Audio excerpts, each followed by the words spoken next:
Souvent surnommée à tort la cathédrale, tant ce vaisseau de béton armé domine toute la cité balnéaire, l'église Notre-Dame de Royan est bâtie sur les ruines d'une ville dévastée par les bombardements du 5 janvier 1945.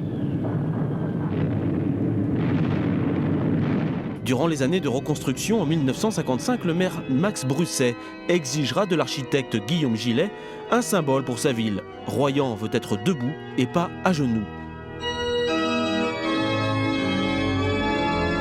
La beauté est une des réalités qui nous fait pressentir que voilà, qu'on n'est pas que matériel, quoi, hein.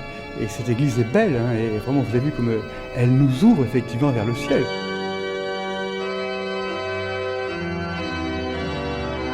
C'est un symbole, hein. On ne peut pas imaginer Royan sans Notre-Dame qui se dresse comme une figure protectrice, hein. Achevée en 1958 après 3 ans de travaux, Notre-Dame vaudra à Guillaume Gillet une renommée mondiale immédiate, au point qu'il demandera même à être enterré dans ce qui restera son chef-d'œuvre.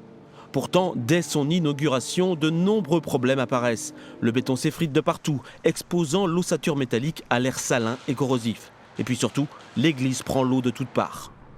Quand l'église a été inaugurée, c'était donc en juillet 58, en octobre de la même année, Guillaume Gillet était attaqué parce que le curé lui écrivait que son église était une véritable baignoire. Donc le problème d'étanchéité est d'origine. Il a d'abord essayé de mettre un produit pour imperméabiliser l'édifice. Ça n'a pas servi à grand-chose.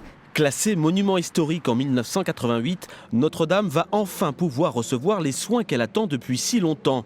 Au même titre que ces grandes orgues, aux 3000 tuyaux d'étain, construites en 1964 par le facteur poitevin Robert Boisseau, selon des techniques du XVIIIe siècle. Cet instrument a lui aussi subi les outrages du temps.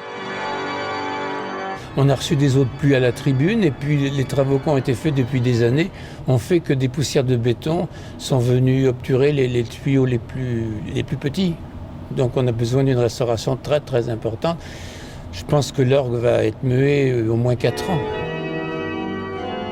L'église restera ouverte pendant les travaux de rénovation prévus pour débuter entre juin et septembre. On parle déjà d'un budget supérieur aux 2 750 000 € initialement annoncés.